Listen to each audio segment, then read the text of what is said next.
Hello and welcome to the first ever voice recorded video of the channel. We're going to be doing some tutorial today for you guys, for inexperienced players who are looking to improve. Also, this is going to be a place where this YouTube channel, the idea is going to be a place for me to lay down all the content about the game that has been accumulated during the years but hasn't been properly um, synthesized, I would say, on the internet. So it's not really centralized in anywhere that you can go and find. Sorry about that. So the idea here is to have many videos on economy and fighting strategies so that it's recorded somewhere. So let's get right into it. So we're doing some tutorial today for pro economy setup. Now, what is the pro economy setup? It is a bread based economy. Bread because you can sell it for the most money, basically. Other foods sell for the same amount of money. However, you can make more bread than you can make other types of food. So that's why bread. Um, Moving on, we're going to be playing today on the Grasslands map. Now, standard maps for pros, for pro host, would be the Battle Arena. However, Grasslands is pretty similar and it's a map that everyone has, so anyone can play. And this is the map. 104 is the population, the amount of population you can have on the game.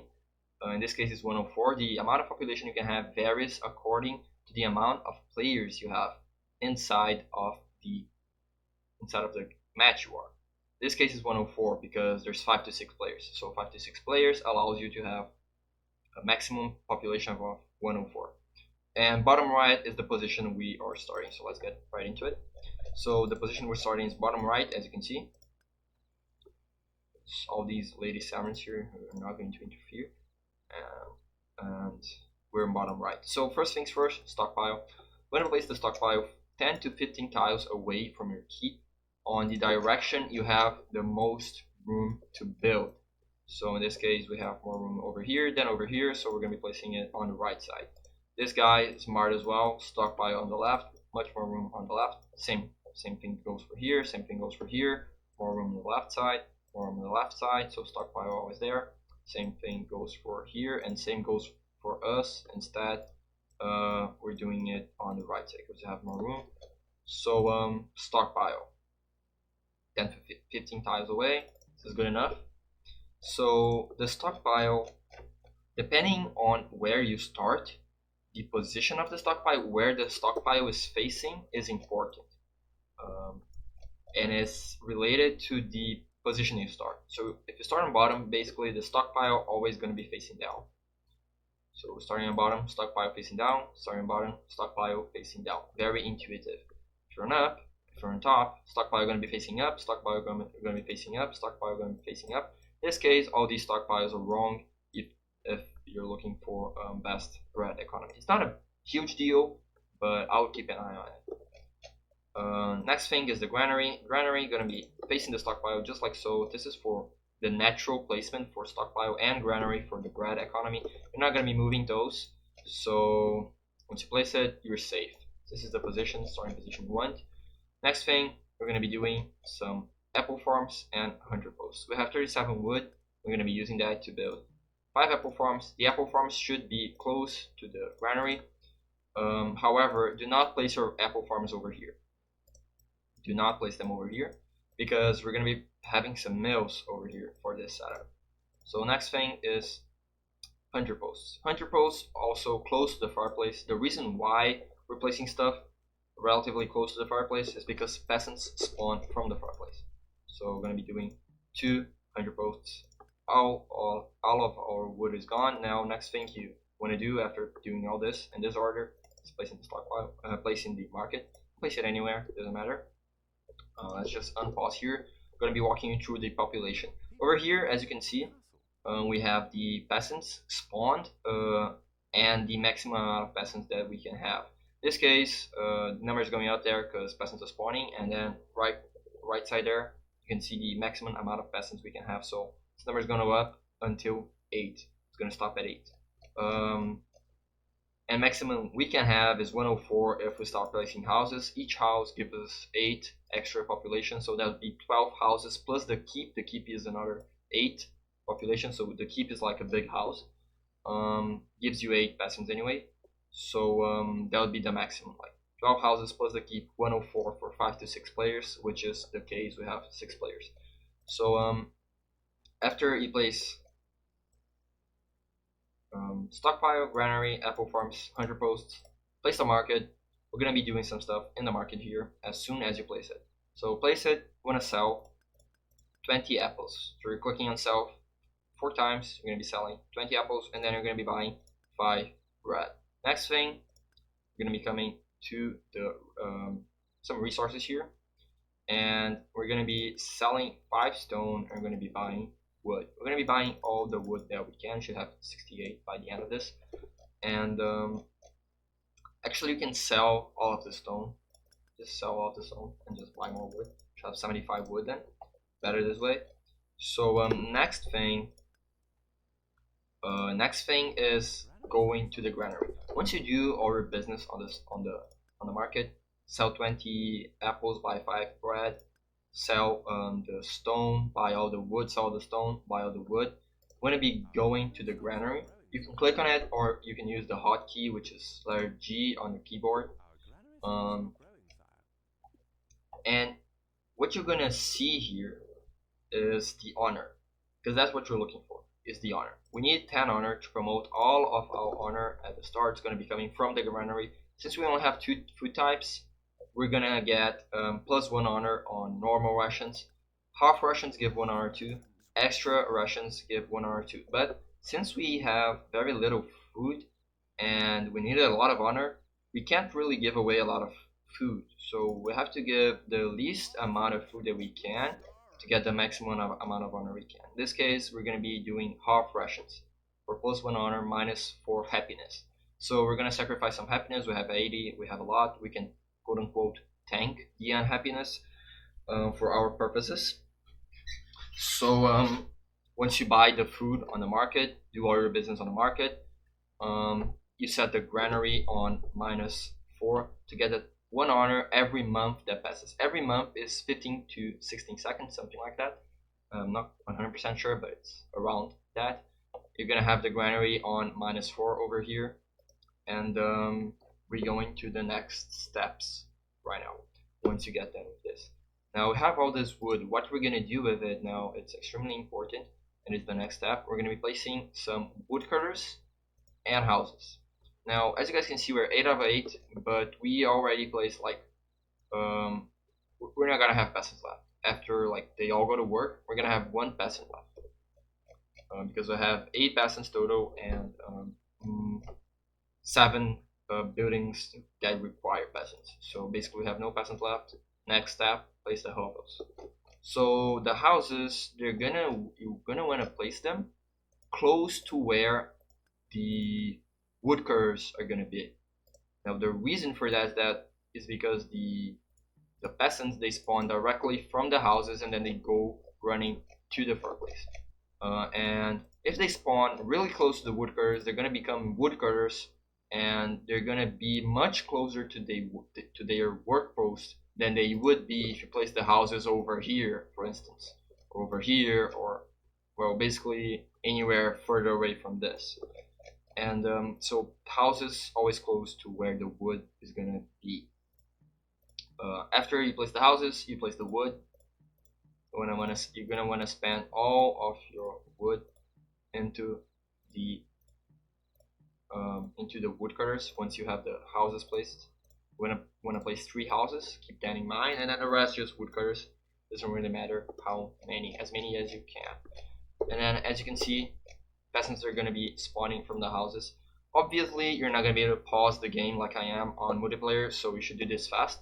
So do all the stuff that we discussed over here fast, and then houses, woodcutters. Now the reason why as well the stockpile is facing down and not up is because the wheat farms are going to be always be placed behind the stockpile. So they're going to be placed over here. However, if we place the stockpile, say, facing up, granary would be over here instead of over here, then the wheat farms would have to be here. However, this is a problem because the wheat farms would transfer the wheat farms, like they would be here if the stockpile would be facing up, were to be facing up. However, the wheat wouldn't go to this. All the wheat would not go to the stockpile. Some of the wheat's going to go to the stockpile. We're going to put close to the woodcutters. Now, how are we going to do that? We're going to transfer it. How? We can place up to 3 stockpiles. Stockpiles have a limit to where you can place them, and they have to either be close to another stockpile or to a limit distance from the keep. So if I was to start the game again, I would not be able to place a stockpile over here because it's too far away from the keep. And next limit is stockpile being close to another stockpile. So just deleted this one. So if I want to place a stockpile here, even though it's inside the range from the keep, I could place a stockpile here. Theoretically, I can't because it's not close enough to another stockpile, since our first stockpile has already been placed. This is the only one that doesn't have to be close to another stockpile, obviously because it's the first one. So how are you going to move the stockpile close to the woodcutters so the wood gets transferred faster to your stockpile, so it's available for use faster? Basically, place a stockpile close to your first one, place the other one closer to the woodcutters, delete the middle one, repeat the process. Place it over here, delete, place it over here. This is good enough. Delete. There we go. Perfect placement. Wood is gonna get super fast. Woodcutters are already like the peasants. They get out and they become woodcutters very fast. So this is the setup for starters. Next thing, guys. Actually, not next thing. I would say the thing that I would like you to understand is when you're playing on bottom, usually there's gonna be wood on bottom, and the woodcutters and the first hovels and the other stockpile, it's all gonna be down here. So if I play on bottom, I would place my woodcutters over here, somewhere around here, with the hovels, with the extra stockpile. First stockpile would be somewhere around here, just like that. Same thing goes for here. Woodcutters would be over here. If you're playing on top, stockpile always facing up, and the woodcutters will be on top as well, with the extra stockpile, the extra houses. Same over here. Same over here. In this case, there's no wood here, so woodcutters would be either on the right side or on the left side. Next, with our 3 houses and all the extra stockpile. So moving forward, now all we have to do is wait for the wood to arrive. As you guys can see here, we have 3 houses, so that allows us to have 32 population. The population is spawning. We have 28, 29. Now what you're gonna want to do here is, as soon as this hits 32, it's about to happen, you just delete the houses.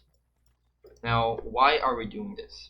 Now we delete the houses because no more peasants are going to spawn. So the houses, they have done their job, I would say. We can just leave it at that. They did the job. They spawned the peasants. Now that you have peasants, the houses are no longer important for now.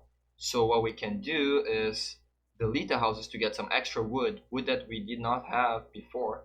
And now we can place some more woodcutters, guys.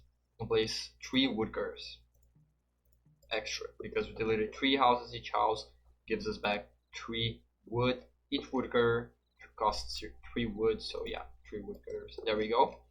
And you just wait for the peasants to spawn, delete the houses, place more woodcutters next to the other woodcutters you already have. Wait for the wood to come in. Now, if doing this exactly as I said, you should have 3 extra peasants, 3 peasants over here, and we're gonna use those as soon as we get extra wood to place 3 more woodcutters. And that's all the woodcutters are gonna be placing during this game. So 1, 2, 3, anywhere around over here is fine. Now, next thing, guys, as you can see, we're getting some honor. Now, in 1 month, we're gonna promote, and we're already getting wood. Now, once you did all this, next thing you want to do is move your king, guys. Move your king next to the table. Okay, to the dining table. We're gonna get in more details to why you're doing this afterwards, but for now, just follow the tutorial. Would be my advice. So after you've placed the extra 3 woodcutters after deleting the houses, what you're gonna want to do is place houses over here on top. Now we're gonna be placing 6 houses over here, and the concept of the house being placed over here is the same as it being placed next to the woodcutters. We place the houses because we want the peasants to spawn close to their workplace. However, there's no workplace here for now, but that's because we're just about to place some wheat farms over here. Wheat farms, I think it's the same size or similar size of this, so you can just pretend this is wheat farms, and we're going to be placing them over here. We're going to be doing 2 rows of wheat farms, and the peasants are going to come very fast from the houses to the wheat farms, become workers like very fast and start working right away. Now I'm going to place this 6 houses. Now with the rest of the wood you get, you need to sell until you get 40 gold. Now once you get 40 gold, you can buy stone. The stone we sell, we're buying it again. The reason why is because we needed to sell at the start and rebuy is because it's worth it for us, because we need the money to buy the wood more than we need the stone at that point. So we place the 6 houses, you sell some wood, buy the stone, and more or less at this point we just got the extra honor, and that's exactly the honor we need to promote. So we're going to be doing just that, and we're going to be wrapping the video right here, guys. Next steps on the next video, so the video doesn't get like too long, and it's split into each promotion section of the game, so it's pretty so you can work each promotion section in a very organized way as you progress, as you make progress in the tutorial. So I hope you guys enjoy, and next video coming soon.